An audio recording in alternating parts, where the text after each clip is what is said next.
Yeah, there you go. Right, yeah, that's recording. Thank you. Awesome. Right, sorry, Connor, carry on. Yep, no problem. So as Philip said, I offered to do this because obviously due to COVID, we're going to be unable to do the Society's events pretty much for October. I don't know about the rest of them. So today's talk, which I'm doing, is based on the paper which won the second prize in the Mortimer History Society Essay Prize last year. But it's more specialised, looking at the relationship of Richard II and Roger Mortimer.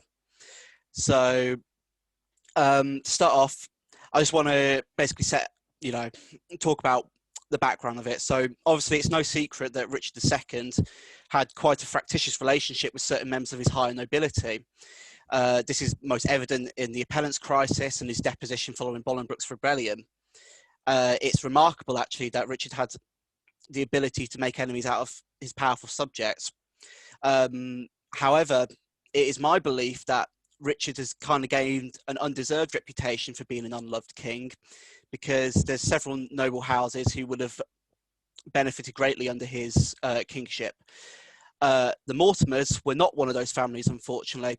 Obviously, in the high politics of Richard II's reign, we don't really hear much about the Mortimers after the death of the third Earl of March in Ireland in 1381.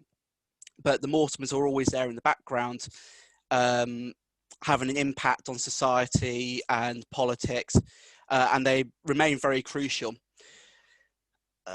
So if I go to my next slide. So a summary of what I'm going to talk about today. So I've split my talk into two sections. I'm going to firstly talk about the 1380s, and the two topics there specifically are going to be the Mortimer wardship and the succession, which have obviously been talked about quite a lot by historians, but I'm going to try and twist it to show how it affected the relationship, or the lack thereof relationship, between Roger and Richard. And then in the 1390s, I'm going to focus on the conflicting policies towards Ireland and the question of Ireland between the two cousins, and why in the end their relationship went from being a complete non-entity to completely becoming, non-existent, in the sense that they hated each other, basically. And then I'm going to have some closing remarks and obviously open it up to a Q&A afterwards. So the first time the two cousins actually came into contact with each other was upon the death of Roger's father, Edmund Mortimer. Since Roger was a minor at the time of his father's death, his vast inheritance came under the crown due to a feudal incident called wardship. The standard practice with estates of minors was to grant the wardship out either as patronage or farm for revenue. But Richard's treatment of the Mortimer inheritance between 1382 and 84 has caught the attention of both contemporary chroniclers and modern scholars alike for all the wrong reasons. So up on the screen, I've got an extract from Thomas Walsingham, who was the St Albans chronicler from this time. And he claims that Richard greatly mishandled the Mortimer inheritance. Basically, he was being influenced by people within his court, lesser knights, esquires, and courtiers, to the stage where it caused a showdown between Richard and the much respected Chancellor Richard Lord Scrope. And as a result, Scrope was forced to resign, and he was replaced by a more compliant Chancellor, who was Robert Braybrooke, Bishop of London. So the historiography has kind of been seen as Richard was heavily influenced by a court party, normally accused of being headed up by Simon Burley and the Chamber Knights around him. However, recent historiography has actually questioned Richard's agenda and his agency towards the Mortimer inheritance. So Mark King published an article in the 14th century England series, basically questioning this and stating that Richard was actually intentionally appointing members of his household into key positions in order to control the Mortimer estates personally. And the justification that King gives for this was that it was part of Richard's policy to enlarge his own influence in Wales, where he himself was a major landowner, because obviously he was also Prince of Wales and Earl of Chester at the same time as King of England. My problem with this theory, though, is that I feel King has lent a lot on what happens in the 1390s with Richard's treatment of the Arundel estates following the Revenge Parliament. And actually, I think the wardship was handled due for another reason, which is to soothe the financial difficulties at the time that the inheritance came to the crown. So obviously, a well-known event, the Peasants' Revolt, occurs in 1381. And not only is this a time of upheaval, but also it ensures that the lucrative poll taxes are now got rid of, so there's no way they're coming back. But also, Parliament for the coming years becomes extremely reluctant to grant any more direct taxation out of fear of further unrest. So the Crown at this stage is then forced to seek other sources of revenue. So in May 1382, Parliament meets to discuss the potential of raising capital for a foreign loan, but this falls through. And then by October 1382, Richard once again tried to get more taxation, and he came under a lot of pressure due to the expenditure of his household. And also historian Chris Fletcher has mentioned that Richard actually wanted to potentially go on campaign at this time in France, which was actually bypassed due to the expenditure of it. So in the same Parliament, there are letter patents issued calling for revenue from the Mortimer Inheritance to be directed towards the household. So I think this automatically shows Richard's intentions with it. And due to the growing unrest which apparently occurred due to Richard's treatment of the Mortimer Inheritance, he was forced to surrender it to a consortium of nobles headed by the Earl of Arundel. But in order to get this, the consortium had to pay an annual rent of £4,000, which has been considered by some to be quite extortionate, because in 1397 the estates were considered to be worth about £3,500 per annum. So this kind of paints a picture of the first interaction between the two. So Rich doesn't seem really that interested in building a personal relationship with Roger, and in fact rather sees him as a way of financially exploiting him. And you can kind of understand why, because of the issues surrounding the finances of the crown at the time. So now that I've talked about the inheritance itself, I'm going to talk about Roger, his person. So unlike most noble wards, well, unlike other noble wards in this period, like Robert de Vere, the Mowbray brothers, and Thomas de Spencer, who all spent time at court during their respective minorities, Roger actually stayed with his kinsman, the Earl of Arundel, originally, before having his marriage and custody sold to Thomas Holland, the Earl of Kent, in August 1384. So Thomas Holland was actually the half-brother of Richard II, descended via his mother. And this could be considered a coup for the Hollands. Despite their relation to the king, they're actually very new to the titled nobility at this stage, and marriage into the ancient and wealthy Mortimer family gained a lot of social bonuses for them, and it allowed for further mobility. So you might expect, since the Hollands were half-brothers to the king, then Roger might actually get the opportunity to come to court a lot more and interact with the other nobles, and maybe ingratiate himself with the noble circle of younger lords who were surrounding the king at this time. However, in 1385, Thomas Holland's brother, John, killed one of Richard's friends and close advisors, Sir Ralph Stafford, while on campaign in Scotland. Holland nearly lost his life for this, John Holland. He had his estates temporarily seized, and Richard was, to say the least, quite apoplectic about it, because supposedly Ralph Stafford was quite a close friend of his. But due to this, the Hollands weren't at court as much afterwards. John Holland actually joined John of Gaunt on his Iberian expedition, and very little is known about the activities of Thomas Holland at this stage, but it's safe to say that Roger probably wasn't at court. So through no fault of his own, Roger basically never got that opportunity to ingratiate himself at court with Richard due to forces outside of his control. However, his relationship with Richard up to that stage was obviously quite negative due to the nature of the exploitation which Richard was supposedly exacting on his estates. So if I move on to my next slides now. So the other key issue in this stage was the succession. So Roger was not only the heir to the Mortimer inheritance, but he also had a legitimate claim to be the heir presumptive to the crown.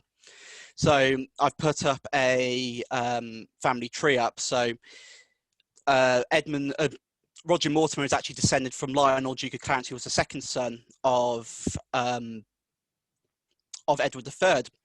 So by the laws of primogeniture, he held technically a superior claim over John of Gaunt, although it did come through a woman, which obviously caused problems at this time. So the question of succession rumbled on throughout the reign of Richard II, but was particularly prominent during the dotage of Edward III between 1376 and 77. Then after Anne of Bohemia, who was Richard II's first wife, died in 1394. And then finally, when Richard married the 9-year-old Princess Isabella of France in October 1397. So it looked as if at that stage that there was no heir coming from Richard's body coming anytime soon. In particular, John of Gaunt had actually clashed with Edmund, Roger's father, over this particular issue in the Good Parliament. So Gaunt's arguments were supposedly thrown out by Parliament, who stated that the right of succession belonged to Mortimer due to his wife. But what is interesting about this clash is that it's only recorded in Walsingham's Chronicle, so we're unsure about the extent to how big a deal it was or how important it was. However, a chance discovery more recently in the 20th century of a document dubbed Edward III's Entail of the Crown has shown that machinations were moving against the Mortimers at this time, as Edward III was supposedly drawing up an entail which granted the reversion of the crown to John of Gaunt and his line. However, there has been some issues around the importance of the entail because the document itself is badly damaged. It's written in French and not Latin, which was the legal language at the time, and it doesn't appear anywhere else, which kind of suggests that it wasn't enrolled or made official. Michael Bennett, who I think was the first historian to talk about it, has rightly observed that the main purpose was to eliminate the Mortimer line. And Ian Mortimer, more recently, has argued that the entail was very important during Richard's reign, as it could have influenced some of his policies around the succession. However, in my opinion, the lack of references to the entail from other sources make this hard to verify, and in particular, its absence from Bolingbroke's challenge to the crown after the deposition suggests that it wasn't in public knowledge and it might have been forgotten due to its opportune ability to actually give the Lancastrian regime legitimacy after Richard II had been deposed as what he would have been considered his lawful successors if the entail is to be believed. Other sources at this time, like the Eulogium Historian, also make reference to the succession being resurfaced in 1385, but this has been dismissed widely because of issues due to the Eulogium's reliability and credibility, chronology, and also the lack of corroborated sources. And then the only other mention is in the Westminster Chronicle in 1387. This is the second quote on the slide. So the chronicler supposedly states that to one of these brothers, the Mortimer brothers, by hereditary right, the kingdom of England would descend if, God forbid, the king were to die without children. Alison McCarty has observed that this is probably the only comment on the succession which was almost certainly made during the reign of Richard II. And since the statement itself reads very matter-of-fact, offering no arguments or caveats, it could be argued at this very point, at least in 1387, the Mortimers were accepted as the heirs to the throne by those close to government, because obviously Westminster is close to the centre of government. However, the glaring problem remains that there is no direct statement from any official source at this stage, which is why speculation persists. Gaunt's argument hinged on the French concept of Salic law being adopted, but this was problematic for the English. For example, there had been previous precedents of inheritance where Henry II had claimed the throne via his mother, and Edward III's claim to the French throne lay through his claim for his mother, meaning it would be quite hypocritical for the English to institute Salic law at home while ignoring it in France. However, there were counter precedences such as King John, who succeeded to the throne over his nephew Arthur, who would have been the next legal heir in that case, following the death of Richard the Lionheart. We also have to make mention to Richard's personal style of kingship. His prerogative was considered his central governing principle, which is why it's plausible that he may have extended the Irish succession if a deposition by William Bagot in 1399 is believed. So in a deposition before Henry IV's first Parliament, Bagot claimed that Richard, if he was to renounce the crown, would do it in favour of the Duke of Aumale. Now, the Duke of Aumale, if I go back to the previous slide, was the firstborn son of Edmund, Duke of York, who was Richard II's fourth uncle. No, it was Edward III's fourth son. So there's no basis for how the succession could be hereditary, and it's obviously a clear glance of favoritism if it's to be believed. Ian Mortimer has argued the bill was written before Mortimer's death, as the pattern of grants to Aumale following the Revenge Parliament suggests that he was the favoured successor. However, this all means naught in the end, because Richard II's will never got injected because of the deposition. However, I think what is clear at this stage is that at no stage Richard II favour Mortimer for the succession at all. It's suggested that Mortimer was the rightful claimant due to his descent from the second son. However, it's quite possible that Richard didn't see it that way, and that he favoured his other cousins, basically. So this suggests that the two cousins weren't close at all, and that potentially Richard II was quite willing to overture the entire common law basis of succession in favour of his favourite cousin, Edward, Duke of Aumale. But obviously, it's quite unsure how much we can believe William Bagot. Obviously, Ian Mortimer believes we can, but other historians like Nigel Sewell and Chris Gibbon Wilson would argue otherwise, that the Mortimers would have been seen as the legitimate heirs. The simple answer to it is that it's impossible to know, and since history obviously didn't play out that way, all that it achieves by questioning this is basically going down the route of alternate history, which kind of doesn't help at all. So what I'm next going to talk about is a clash over Ireland. So I couldn't find a map of Ireland in the reign of Richard II, which I could use. So I've got one from the start of the 14th century and to halfway between the 15th century to kind of show you the drastic change which Ireland experienced at this time. And it was the theatre where Richard and Roger's relationship truly collapsed. So from a very early age, Roger was being pushed towards taking an active role in Ireland. So he was actually appointed Lieutenant of Ireland at the age of 7 in 1382. But this was quickly overturned due to the ridiculousness of it.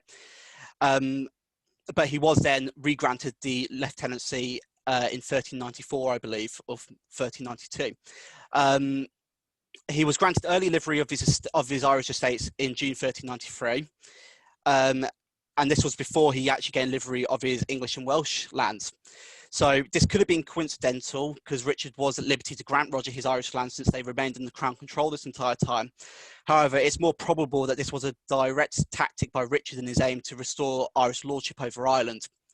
Before Richard II's reign, the lordship of Ireland had enjoyed a relatively peaceful period before the invasion of Edward Bruce, the brother of Robert Bruce, in 1315. And this led to what has been dubbed by historians as a period of revival of Gaelic patriotism, which made the lordship far more susceptible to insurrection.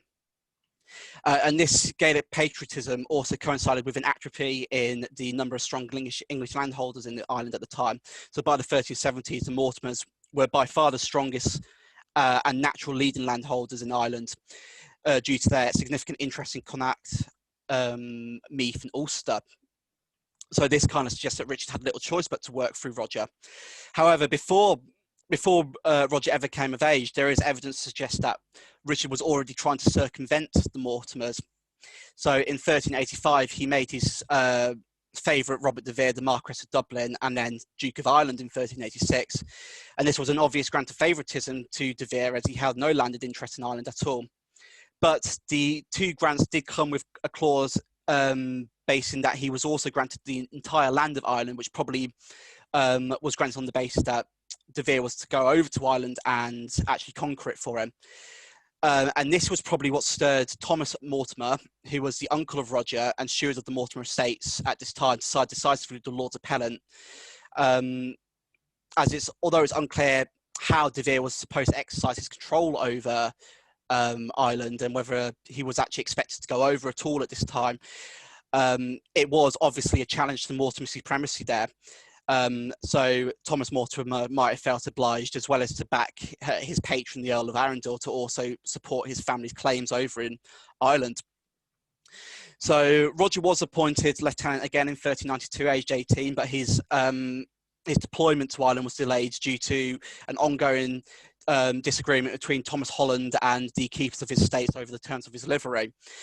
He finally departed in 1394 as part of Richard's first Irish expedition, where most historiographical accounts kind of focus on the gains that Richard II made in Ireland. But if we look at Roger's perspective of the Irish expedition, it must have been seen as a really frustrating anchor on his own lordship, as he had little opportunity to stamp down his own authority on the lordship before Richard intervened. So Roger had a lot riding on the expedition to restore his own Irish lordships, which had been slowly degraded during the long periods of minorities at this point. And despite an army of about 7,000 to 8,000 actually assembling to Ireland, there was very little actual fighting. Thus, many of the Anglo-Irish who had grown in strength at this time managed to gain fees of vassalage from the king and managed to actually keep hold of a lot of their gains at this time. And Roger would have probably seen this as a direct affront to his own lordship, which severely eroded his capabilities to exercise his own lordship over the lands that he'd lost at this period. Most crucially, the O'Neill clan of Ulster, who can be seen on both of these maps, who were dominant in the north of Ireland, they basically had their influence confirmed by the king, and he was very keen to get them on board due to their power in Ireland. And this must have been a nightmare for Roger, because he then couldn't act against the O'Neills in regaining his lands in what was his earldom of Ulster as well. And I think probably what compounded the issue completely was when Richard finally left in 1395. He left William the Scroop as justiciar of Leinster, Munster and Louth, which basically took control of half of Ireland away from Roger Mortimer. And he was basically being watched by this entire time by someone who was very much the king's man. So as part of the O'Neill surrender to Richard, they had promised to surrender to Mortimer the fealty of the Irish in Ulster. However, it appears that this was only lip service, as the O'Neills were in near constant communications with Richard at this time. In fact, the O'Neills sent a letter to Richard asking for them to help them obtain justice against the English of the Marches, which is obviously quite a thinly veiled nod to the Mortimers, who were the Earl of March. And the relationship seems to be reciprocal, as there were letters coming the other way from Richard saying that he would intercede on his behalf with Mortimer. So it seems quite clear at this stage that Richard was sacrificing Mortimer interests for the sake of his own Irish deal. So between 1395 and 97, Roger was forced to accept Scrope's Irish mandate. But by June 1397, we know Scrope was back in England, as he was witnessing royal charters at Westminster. And by the time Scrope is gone, there is a notable change in Mortimer's activities in Ireland. He must have breathed a sigh of relief knowing that he could now act without having his authority impeded. So almost immediately he set about settling scores with families who had wronged him. He firstly attacked the O'Farrells and the O'Reillys in Trim, before moving on the O'Neill sister Omar, where he supposedly put the sound to the sword. Chronicles at this time mention how he basically occupied the town for a number of days and burnt the entire town to the ground, including the cathedral.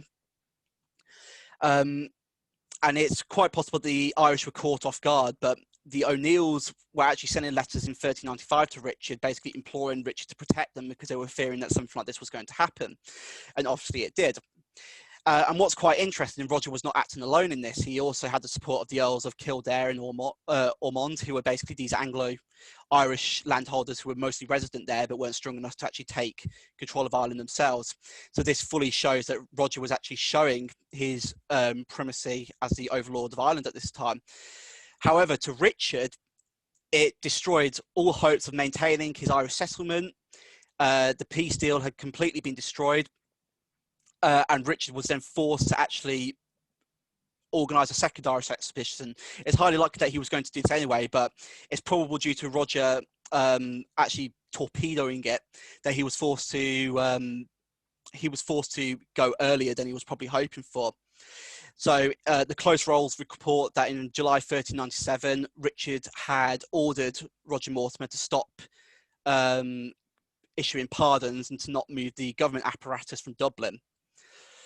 However, Richard's arrival in Ireland was delayed by the events of the Revenge Parliament, which saw Roger's kinsmen, the Earls of Warwick and Arundel, attainted.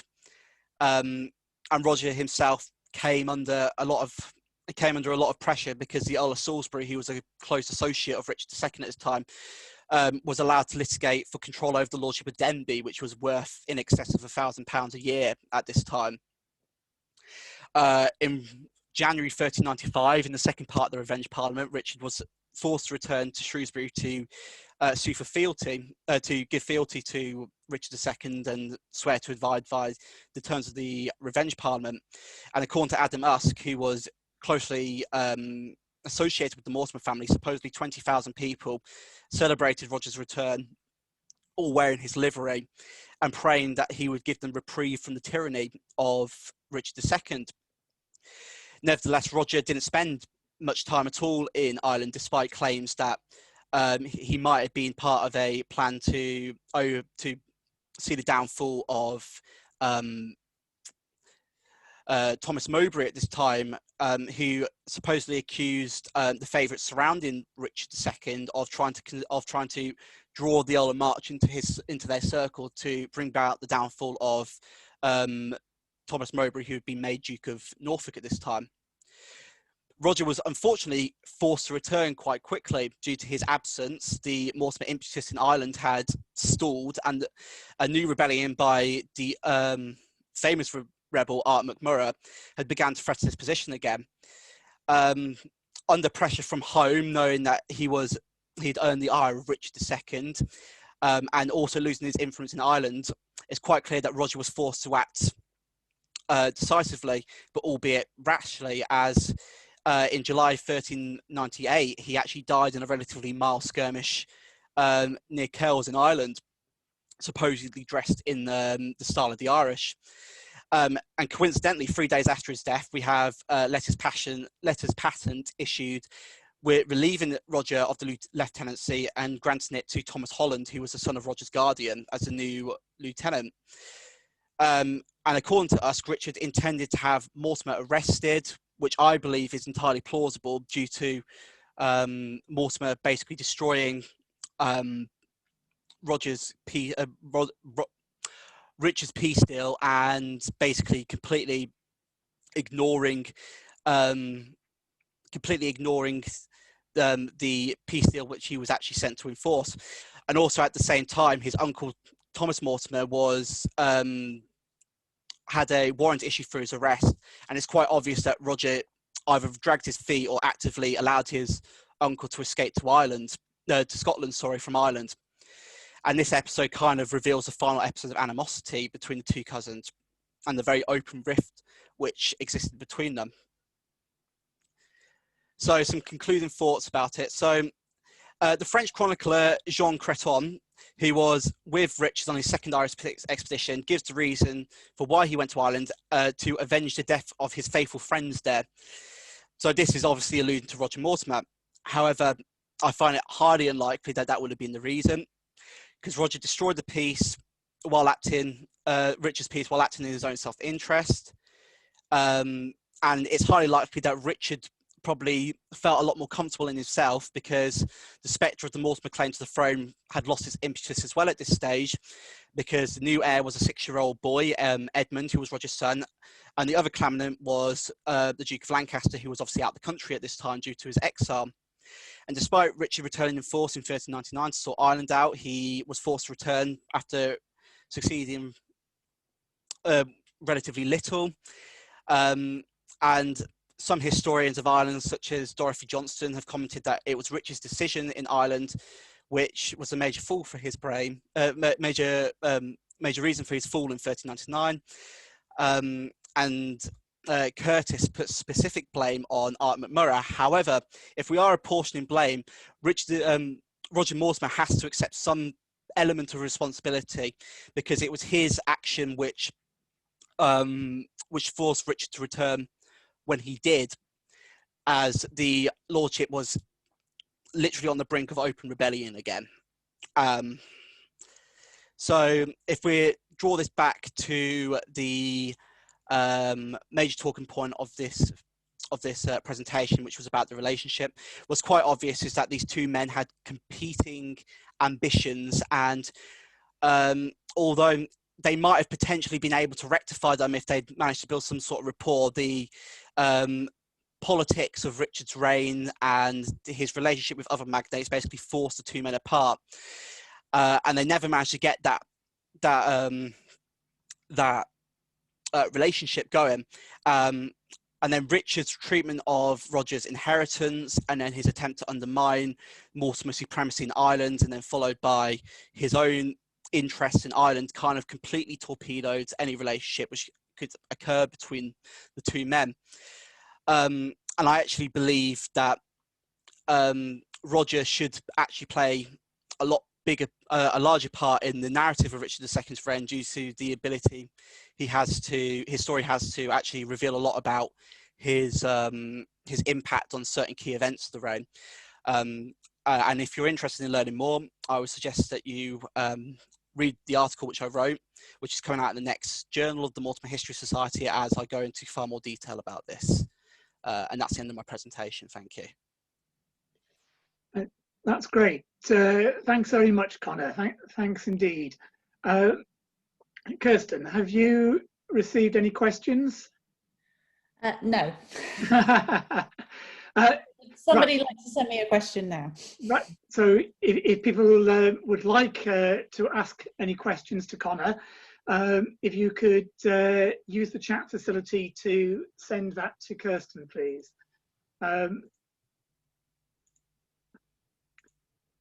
Right, have you just stopped screen sharing? Yeah, do you want me to return control to you? Yeah, yes, please. Okay, there you go. Thank you. So, well, whilst other people are thinking, you gave us a very sort of clear summary of sort of possible sort of legal positions regarding the Mortimer claim to the throne. Would it be fair to say, though, that just as important, if not more important, is what people believed or wanted to believe? So if people believed that the Mortimers had a claim to the throne, actually that was what was more important, whether that be a genuine belief or a belief for their own purposes. Yes, I do believe that. I think the issue actually itself helped Richard II quite a lot, due to the fact that he was able to use the unknown entity of his of who the heir would be to basically shore up his own position, because obviously during the appellant's crisis there was suggestion that he might have been deposed at that point, but the Lords Appellants only relented due to the fear that that there might be civil war due to it. So it's quite obvious that people did believe that the Mortimers had a rightful claim to the throne, and that could be powerful, as it would prove to be during the early years of the Lancastrian reign. because it could spur rebellions and, you know, start people, basically get people to back them. However, I think ultimately, when it comes to succession under these circumstances, whoever acted decisively, which Bolingbroke did in 1399, was the one who was going to win the crown at the end of the day. However, that did set up a general precedence then afterwards, which then leads to the whole issue of the War of the Roses afterwards. But I do believe that the Mortimer claim was obviously recognised because we got the Westminster Chronicle actually talking about it. However, it's quite difficult to say how willing people would be to start a civil war over it. So, right, thanks, Connor. Any other questions, Kirsten? Yes, I have a question from Andy King to Connor, and it says, bearing in mind that Richard was still a minor for the start of his reign, do you think that Richard actually had a consistent policy towards Roger? And might Richard have been wary of making any definite decision about the succession? So I feel like I just covered the bit about the succession. So obviously, it benefited Richard to not mention a successor, and obviously, I feel like the question of succession always comes with the issue of hindsight. We know that Richard II is going to be deposed without a son. But when he was deposed, he was 33 years old, and it was entirely plausible that he would still have children. In fact, his father had married quite late as well, so it was entirely plausible.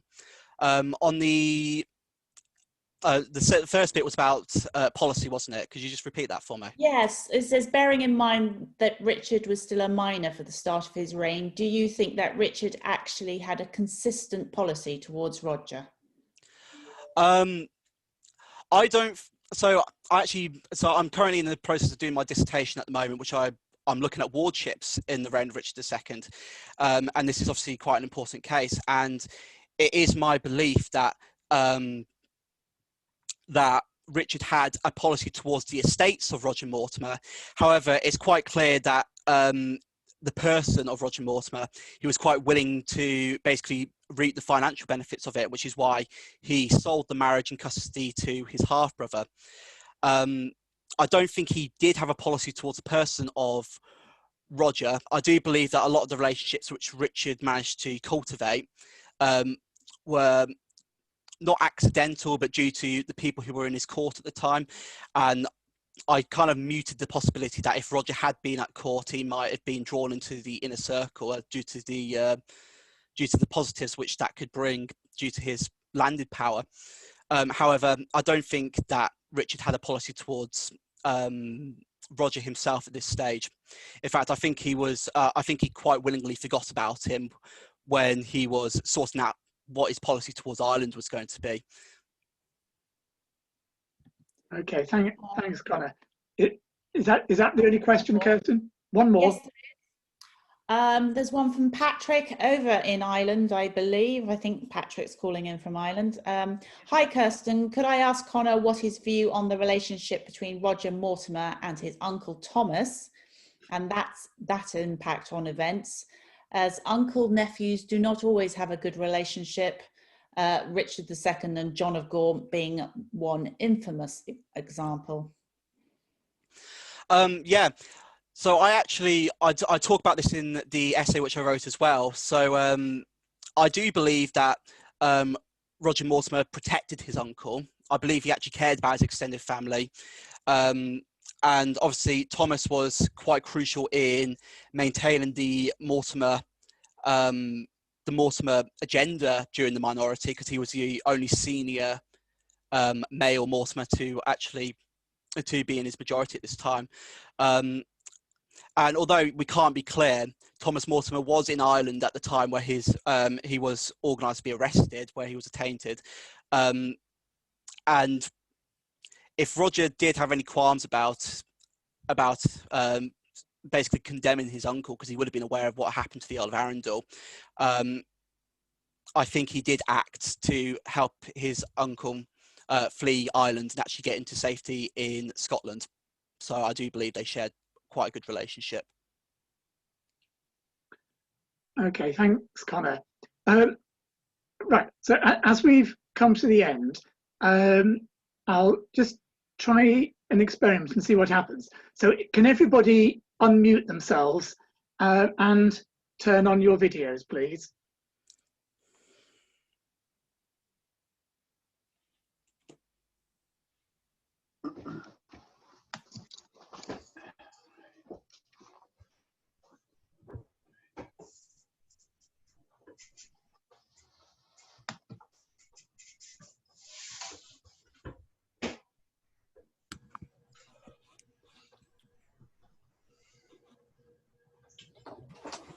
Okay, and so is there anybody who would like to verbally ask Connor a question then?